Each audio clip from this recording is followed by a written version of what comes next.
History is rarely written in moments of deafening noise.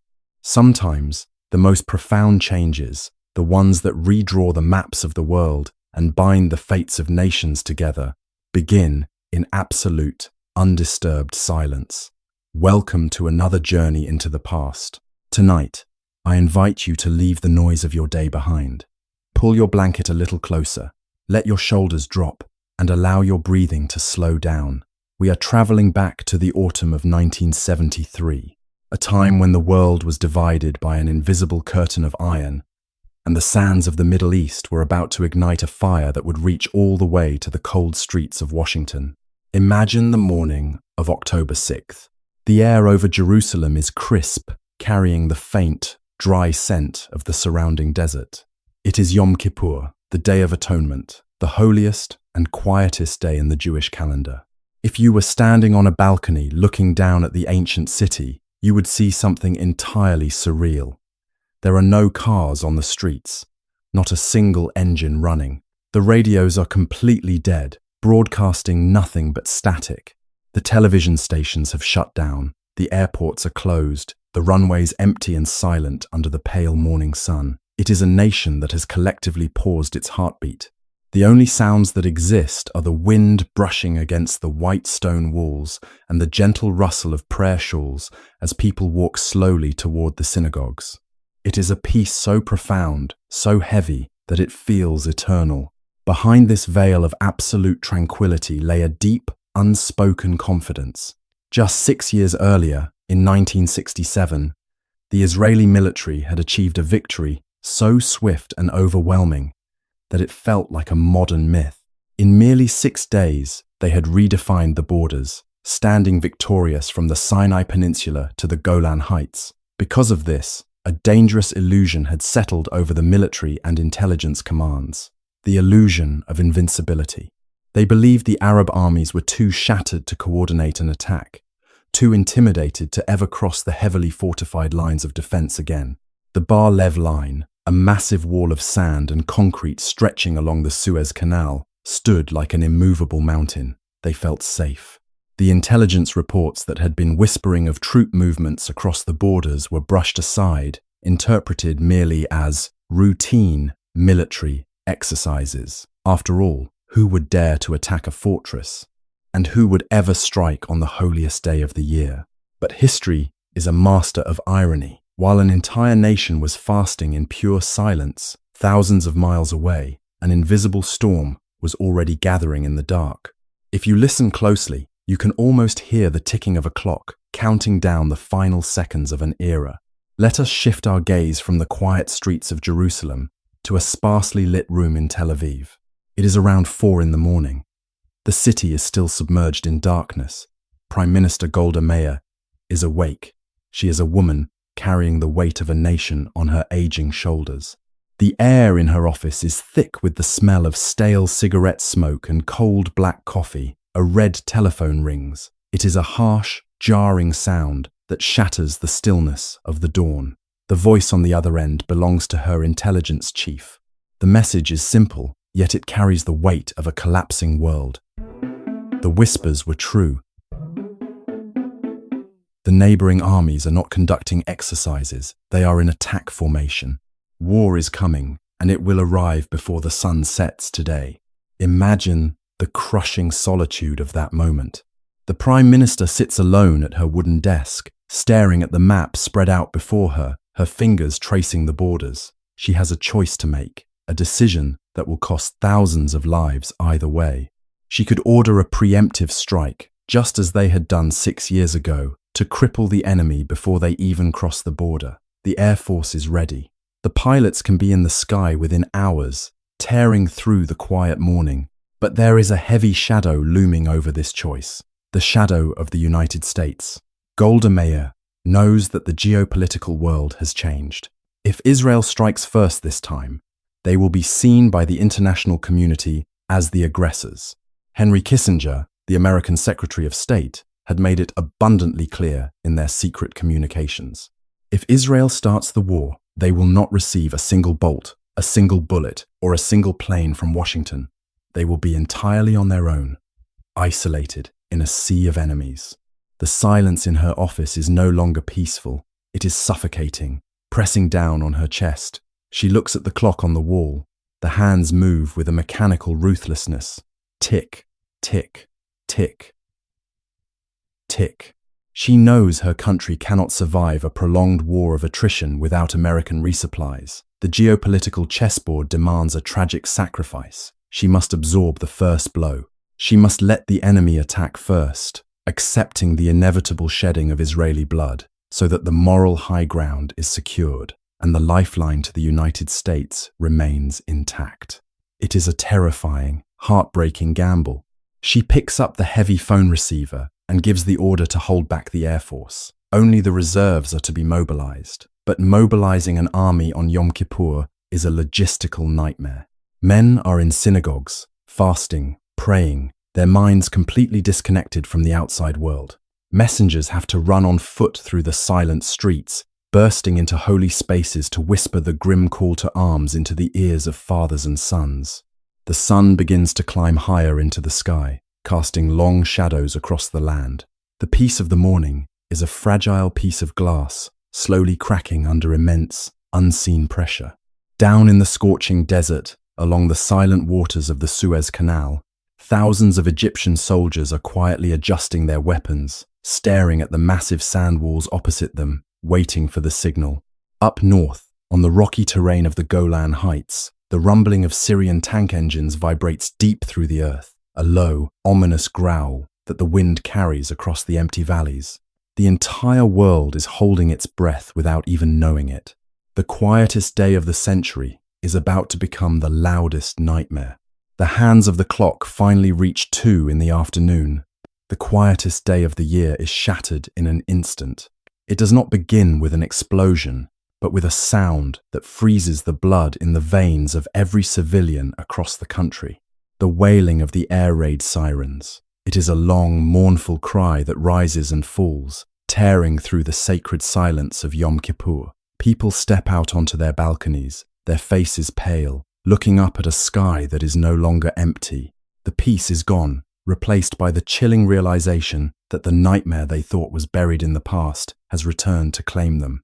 Down in the Sinai Peninsula, along the edge of the Suez Canal, the illusion of the impenetrable fortress crumbles into dust.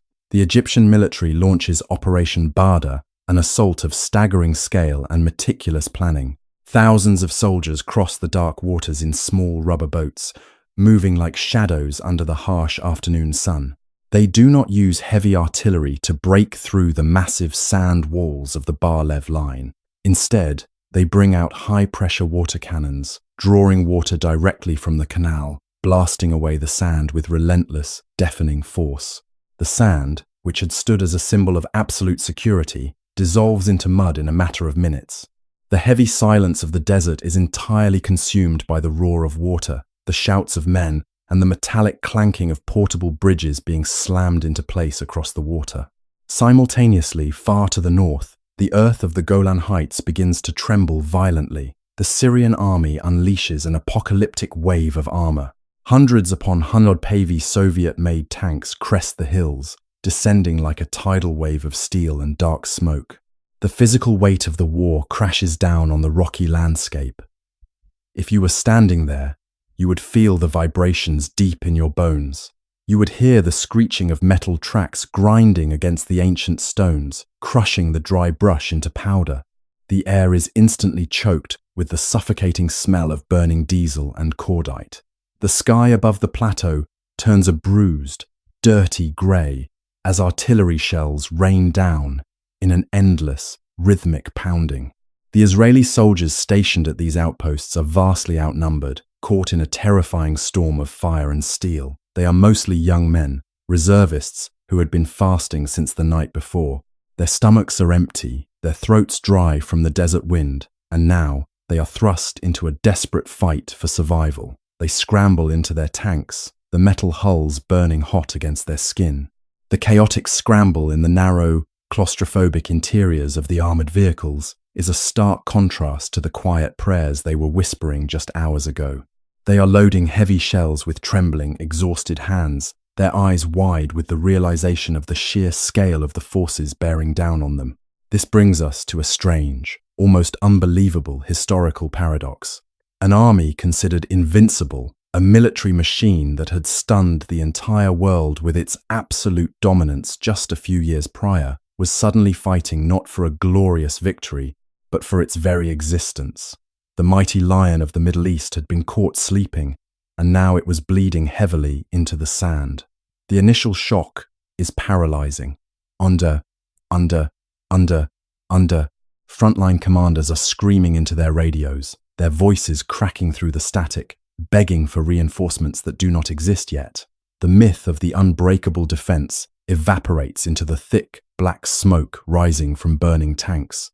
As the sun begins to set on the first day of fighting, casting a bloody, crimson glow over the smoking battlefields, a cold reality sets in within the underground command bunkers in Tel Aviv. Prime Minister Golda Meir and her generals stare at the updated casualty reports with hollow eyes. The numbers are devastating.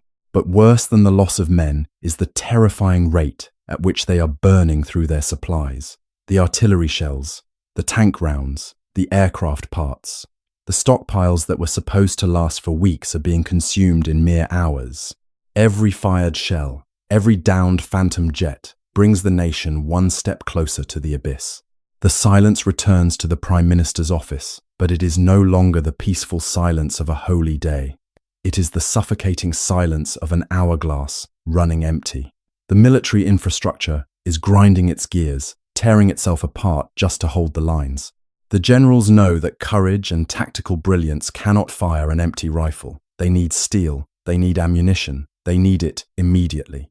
The first domino of a global catastrophe has just been tipped over in the blood-soaked sands of the Sinai, and as it falls, its weight creates a ripple that travels faster than sound, crossing oceans and continents, heading straight for the sleeping capital of the free world.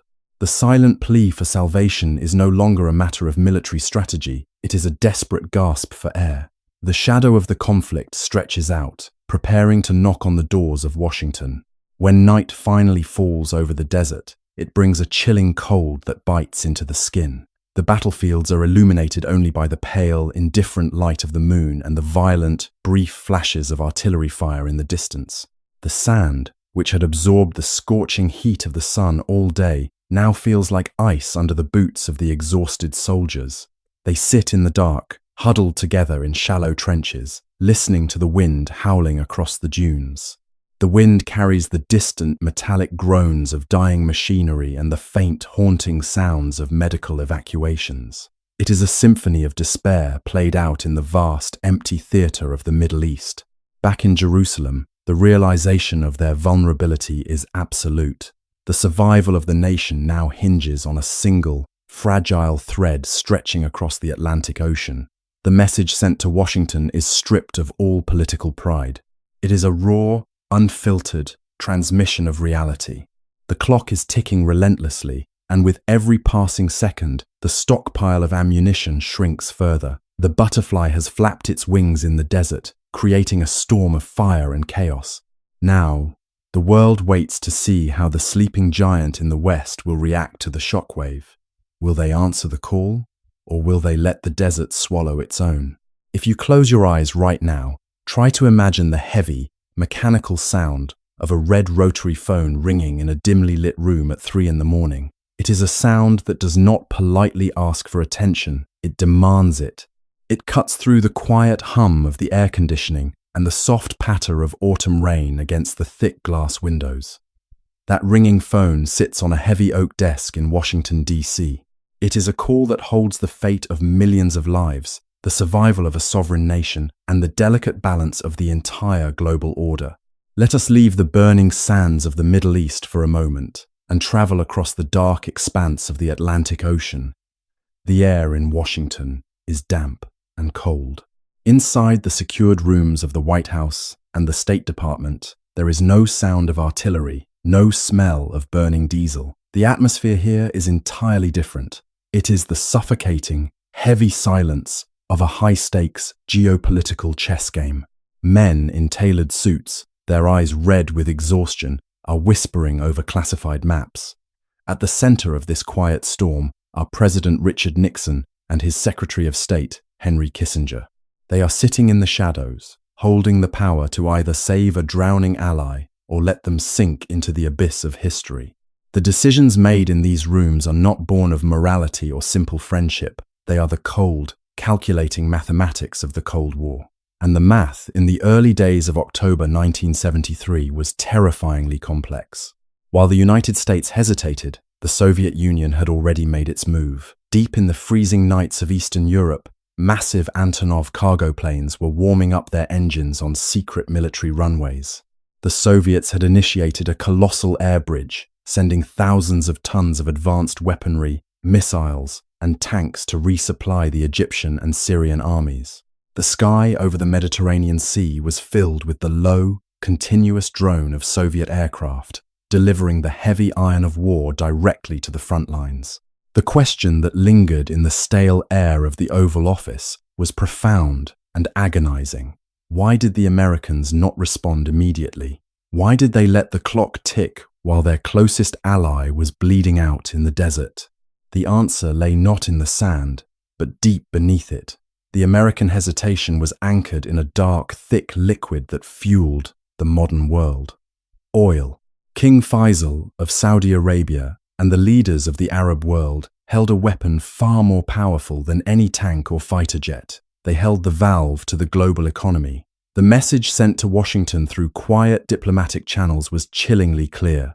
If the United States openly intervened, if a single American cargo plane landed in Tel Aviv carrying weapons, the flow of oil to the west would be severed. Nixon and Kissinger knew that sending aid to Israel could plunge the American public into a freezing winter, shutting down factories, paralyzing transportation, and triggering a catastrophic economic collapse. It was a paralyzing dilemma. They were trapped between abandoning an ally to complete annihilation or plunging their own nation into the dark. Meanwhile, back in Tel Aviv, the isolation is absolute. Prime Minister Golda Meir sits in her underground bunker. The air is thick with the grey smoke of countless cigarettes. She has not slept in days. Her voice, when she speaks to the American ambassador, is raspy, stripped entirely of diplomatic pleasantries. She is no longer asking for a political favour. She is staring into the void of history and demanding a lifeline. The casualty lists placed on her desk grow longer with each passing hour. The Israeli generals stand before her, their faces pale, reporting that the ammunition depots are echoing with emptiness. They are looking at the bottom of the barrel. Without anti-tank missiles, without replacement aircraft, the lines will collapse. It is no longer a matter of weeks, it is a matter of days. The psychological weight of this delay is crushing. Imagine the agony of waiting for a rescue ship that you are not sure will ever arrive.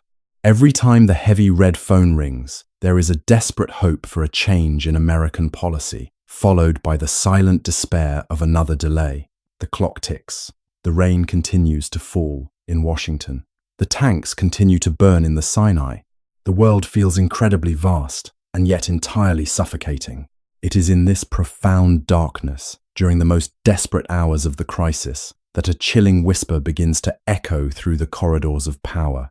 It is a secret so dark, so heavily guarded, that it is never spoken of directly, only implied in the quietest of voices. It is known as the Samson Option, the ultimate, terrifying paradox of the nuclear age. The intelligence agencies of the world knew that Israel possessed a secret capability. When a nation that holds the power of the atom is pushed to the absolute edge of existence, when the conventional armies are failing and the prospect of total destruction is imminent, what do? The rumors suggest that in the dead of night, deep within the secret underground silos of the Negev desert, the heavy metal blast doors were slowly rolling open. The ultimate deterrent was being brought to a state of readiness. This was the silent blackmail of the desperate. It was an unspoken ultimatum transmitted through the encrypted lines to Washington. The message was implicit, terrifying, and profoundly tragic. If America allows us to fall, we will not fall alone. We will pull the entire temple down with us, just like Samson in the ancient tales. If the conventional weapons do not arrive to save us, the unconventional weapons will be unleashed, and the Middle East will be turned into radioactive glass. The tension in the Oval Office reaches a breaking point. The silence is no longer just heavy, it is explosive. The delicate balance of the entire world rests on the edge of a razor. The United States realizes that the cost of inaction is now far greater than the cost of angering the oil-producing nations. The shadow of nuclear annihilation forces their hand. The chess game is over. The board is about to be violently swept clean. The heavy silence in Washington is finally broken by a single, definitive command. President Richard Nixon, staring down the barrel of a global catastrophe, turns to his cabinet and delivers an order that will echo through the decades. He simply says, "Send everything that can fly." It is not a measured diplomatic response. It is the unleashing of a logistical behemoth. The United States military wakes up from its peacetime slumber, and the quiet autumn skies over America are about to be filled with the deafening roar of desperation. Across the vast, misty tarmacs of Dover Air Force Base and runways stretching across the continent, a low, mechanical rumble begins to shake the earth. It is the sound of the Lockheed C-5 Galaxy and the C-141 Starlifter cargo planes warming up their massive engines in the dead of night. These are not ordinary aircraft. They are flying leviathans, colossal beasts of grey steel that look too heavy to ever leave the ground. The physical weight of what they are about to carry is staggering. Men operating in the freezing rain are driving massive battle tanks, loading crates of artillery shells, and pushing heavy pallets of medical supplies directly into the cavernous bellies of these metallic whales. This is the beginning of Operation Nickel Grass, an air bridge of unprecedented scale, stretching over 6,000 miles across the dark, freezing waters of the Atlantic Ocean. The journey is long and perilous. European allies, terrified of angering the oil-rich Arab nations, refuse to let the American planes use their airspace. The giant planes are forced to fly a narrow, lonely corridor over the ocean, banking only on a tiny speck of land in the middle of the Atlantic, the Largesse field in the Azores, to refuel. If you were sitting in the cockpit of one of those planes, staring out into the endless pitch-black night, you would hear nothing but the steady, hypnotic drone of the engines fighting against the cold ocean winds. You are carrying the literal survival of a nation in your cargo hold. When the sun rises over Lod Airport near Tel Aviv, the exhausted Israeli ground crews look up to see the sky darkening not with enemy bombers, but with the massive silhouettes of American salvation. The planes touch down, their heavy tires screeching against the concrete, kicking up clouds of white dust.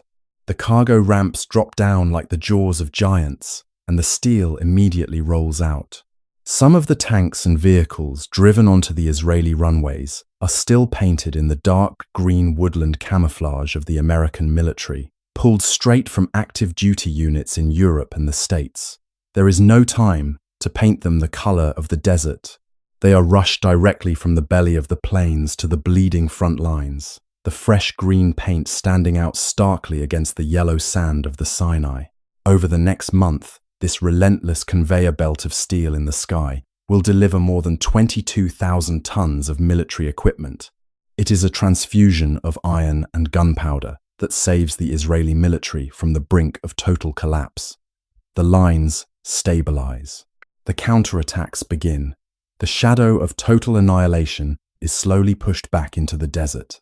But the planes brought salvation to the bleeding desert, only to trigger a silent shockwave that would soon turn out the lights across America. The Arab nations watch the sky with a profound, quiet fury. They see the American Leviathans rescuing their enemy. The weapon they had threatened to use, the ultimate trump card of the modern era, is finally slammed onto the table. The Organization of Arab Petroleum Exporting Countries declares a total oil embargo against the United States. The valve is shut. The thick, dark blood of the global economy stops flowing. Suddenly, the crisis is no longer confined to the distant, burning sands of the Middle East. It has crossed the ocean and landed violently on the quiet, snowy streets of Ohio, New York, and Pennsylvania. The winter of 1973 descends upon America with a bitter, unforgiving cold. But this time, the furnaces in the houses are turning off. The factories are going quiet. The neon signs of the bustling cities are going dark.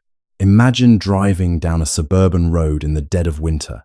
It is freezing, the wind howling through the bare branches of the trees. Ahead of you, there is a line of cars stretching for miles, waiting in the dark outside a gas station. People sit in their freezing vehicles, wrapped in heavy blankets, watching their breath turn to fog in the cold air. When they finally reach the pump, they are met with a handwritten sign taped to the glass. Out of gas. The realization is slow but terrifying. The greatest superpower on the planet, a nation that had put men on the moon, has been paralyzed. The silence of those empty gas stations is the echo of the artillery shells fired in the Sinai desert. It is the profound realization of a new, inescapable reality. In saving Israel, the United States had unknowingly tied a heavy chain around its own ankle, linking its destiny, its economy, and its foreign policy permanently to the turbulent sands of the Middle East. The absolute independence of America was gone, replaced by a complex, painful vulnerability. The 3-2-day crisis did not just rewrite the borders of the desert. It rewired the entire globe. It showed that blood, spilled in a distant war, could instantly freeze the engines of peace thousands of miles away. As the dust of the conflict finally begins to settle, a new world order is left standing in the cold, realizing that from now on, no nation is truly safe, and no nation is truly alone. Late in October, the heavy, dark clouds of war finally begin to part. United Nations Resolution 338 is signed, and a fragile, exhausted ceasefire takes hold across the battered landscapes. The thundering of artillery, which had pounded the earth relentlessly for 32 days, slowly fades away. The colossal American cargo planes, having delivered their salvation in steel, turn their massive noses back toward the west, disappearing into the clouds over the Mediterranean. The profound, heavy silence returns to the Middle East. But it is no longer the pure, undisturbed peace of that initial Yom Kippur morning. It is the hollow, lingering silence of exhaustion. If you were to walk through the Sinai Peninsula or the rocky valleys of the Golan Heights in the weeks following the war, you would find yourself in a vast, open-air graveyard of modern empires. Hundreds of burned-out tanks, both Soviet and American-made, sit half-buried in the shifting sands. The brutal desert wind, indifferent to the struggles of mankind, begins its slow work of covering the tracks, blowing golden grains of sand into the open hatches and over the scorched metal. Under the pale, cold light of the moon, these massive machines of death look incredibly small, almost pitiful. They are no longer terrifying beasts of war. They are just empty shells of rusted iron, slowly surrendering to the elements. The fuel has evaporated. The ammunition is spent. The fierce ideologies and political ambitions that drove young men to drive these steel coffins into the fire have evaporated into the night air. Let us take a moment to look at the giants who moved the pieces on this terrifying chessboard. Prime Minister Golda Meir, who bore the crushing weight of those midnight phone calls, would soon step down, haunted by the heavy losses her nation suffered. President Richard Nixon, who commanded the greatest airlift in history to save an ally, would soon find his own presidency collapsing in the quiet scandal of Watergate. Henry Kissinger's carefully crafted diplomatic architecture would constantly shift and crack in the decades to follow. They were the most powerful figures of their era, holding the power to move armies and shut down the global economy. Yet, where are they now? Like the rusted tanks in the desert, they too have passed into the quiet embrace of history. Their fears, their desperate gambles, their sleepless nights pacing in dimly lit offices, all of it has dissolved into the river of time. The treaties they signed are fading on archival paper. The borders they fought so fiercely to defend remain lines drawn in the sand, constantly shifting with the winds of the modern age. This is the ultimate, quiet truth of history. The greatest crises, the most terrifying moments when the world feels like it is standing on the edge of a cliff, eventually pass. The loudest explosions eventually become a whisper in a history book. The deepest wounds of an era are slowly bandaged by the relentless, quiet passage of time. We too live our own geopolitics every single day, We have our own ticking clocks, our own silent battles, and moments where the weight of our responsibilities feels as crushing as an empty ammunition depot. We often feel that if one thing goes wrong, the entire structure of our lives will collapse, just like the dominoes of 1973. But tonight, let the desert teach you its most profound lesson. Nothing is permanent. The storms will eventually run out of rain. The heavy iron will eventually rust. The crises that seem absolutely insurmountable today will, sooner or later, become a distant memory, covered by the gentle sands of time. The world kept turning after the fires of October, and it will keep turning after whatever storm you are facing today. So, if you are carrying a heavy burden tonight, I invite you to set it down. You do not need to hold the front lines anymore. The battle is over. Let your thoughts drift away like dry leaves in the autumn wind. Feel the warmth of your blanket. Listen to the steady, peaceful rhythm of your own breathing. It is the only rhythm that matters right now. History has been written, the tanks are sleeping in the sand, and it is time for you to sleep too. End. Rest. Now. End. Tomorrow is a quiet, empty page, waiting for the sun to rise. Good night.